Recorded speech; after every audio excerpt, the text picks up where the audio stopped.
समाज साकेत की प्रधान श्रीमती सतीश आर्य जी का स्नेह सहयोग पिछले अनेक वर्षों से गुरुकुल के प्रति बना हुआ है। आप समय समय पर गुरुकुल का सहयोग करती रहती हैं। आज श्रीमती सतीश आर्य जी का ऑपरेशन है। गुरुकुल परिवार श्रीमती आर्य जी के शीघ्र स्वस्थ होने की प्रार्थना करते हुए आज का हवन शुरू करते हैं।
व्याहं सर्वेण पवमानाभिर्यक्ष्मेण समायुषा स्वाहा।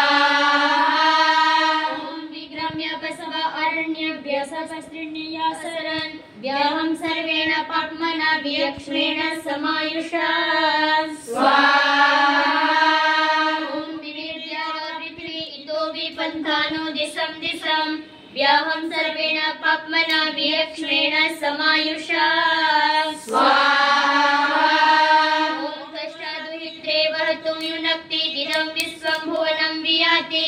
व्याहं सर्वेण पवमानाभिर्यक्ष्मेण समायुषा स्वाहा। ॐ अग्निप्राणं ददाति चन्द्रप्राणेन संहितः व्याहं सर्वेण पवमानाभिर्यक्ष्मेण समायुषा स्वाहा। ॐ प्राणेन विश्वतो वीर्यं देवसूर्यं समेरयन् व्याहं सर्वेण पवमानाभिर्यक्ष्मेण समायुषा स्वाहा।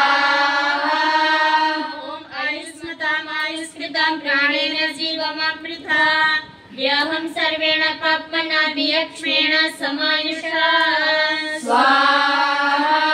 ॐ प्राणेन प्राणदं प्राणेनेव भवममृता व्याहं सर्वेण पवमानाभिर्यक्ष्मेण समायुषा स्वाहा। ॐ उदयस्य समायुषा कोषाधीनां रसेन व्याहं सर्वेण पवमानाभिर्यक्ष्मेण समायुषा स्वाहा। ॐ अपर्जन्यस्य वृष्टोदस्थममृता वयं व्याहं सर्वेण पवमानाभिर्यक्ष्मेण समायुषा स्वाहा।